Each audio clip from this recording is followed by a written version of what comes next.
Today, I feel very overwhelmed by the plethora of information about God, how He works, and who He is. Everyone's version is right in their own eyes, so how do I know what to believe, what to follow? Everyone has something different to say about what's been written. I want to follow God, but who can I surround myself with that also just wants to follow Him instead of their own interpretation or agenda? Did He speak to me in my dreams? Or am I placing bias on what I believe to be true? Does He bring about all His promises with my involvement, or does it happen with or without my help? Is prophecy in my life conditional based on my involvement, or does it come about by itself? Do I see God as Father, or is that too informal? Do I reverence Him enough? Does my life reflect a life He would want to do big things through? Is big things just loving people? Or do I need a stage to teach Him? Can I even teach Him if I don't know everything about Him? Or do I need to be ordained and go through a process before sharing Jesus with others publicly? What is the right way to live with Him? Am I too focused on the right way? What if I miss something? Am I overthinking the sign, or was that really from Him? Am I making up God to be the version of Him I deem acceptable, or is He nothing like I imagined? What if He came to earth and I didn't recognize Him because of my own systems and judgments? What if one day I wake up and realize I've been doing it all wrong? That my relationship with Him was built on a lie, on what I thought was true? What if I'm waiting for a promise to happen in my life that will never really happen? Why are there so many versions of Christ preached and so much division in the church? Has no one found the way? Or have we found it, but we overcomplicate it? How do I find the way when every way is different? How will I know it's from Him and not something I've made up in my mind? Did I miss an opportunity in my purpose? Has the window passed? Is it too late for me because I was fearful? Will He move on to someone else? Why isn't anyone teaching about how to do relationship with Him? Why am I constantly overwhelmed by the atmosphere of things related to God when He says He is peace? What is my purpose? How do I know I'm walking in that? What am I missing? Do I need to understand Greek and Hebrew before truly understanding the Bible? There are so many books on the Bible, so many translations. Which one is right? My spirit says breathe, but I can't because every path leads to more question marks.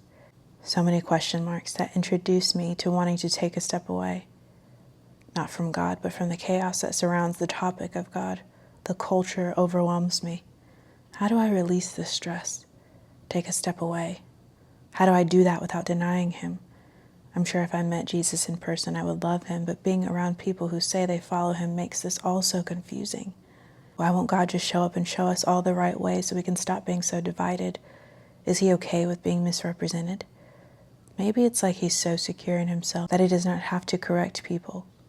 But on another level, I can see why people who don't know Him would be repulsed. It is not that He is repulsive by any means, it's that the culture can be repulsive.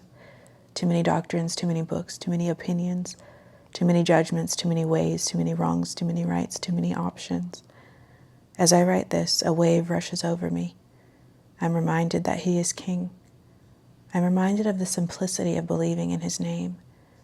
I reflect on how one thing allowed me to be with Him forever, and it was nothing that I did or could have done to make that one thing happen.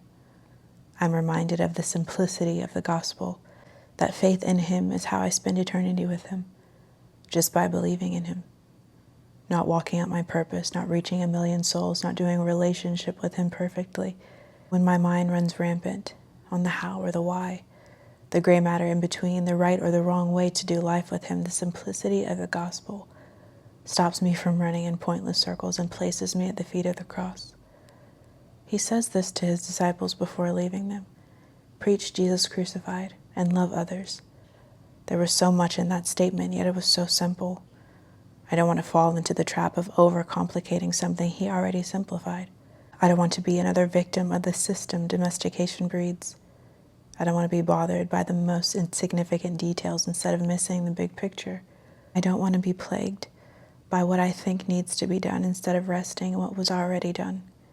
Right now, in this moment, if I died today, I would be with Him.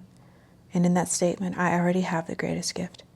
I cannot make this gift any more amazing. It is the best gift, and I didn't even have to do anything to receive it but believe. When my mind is overwhelmed by all the questions, by the domesticated systems, when I don't know what to follow or which way to walk. Breathe and remember Christ crucified. Remember, I already have everything I could ever need. All that was required was belief, and I already did that. To read Unraveled or to tap into the YouTube series, tap the link in my bio. The audiobook is coming very soon.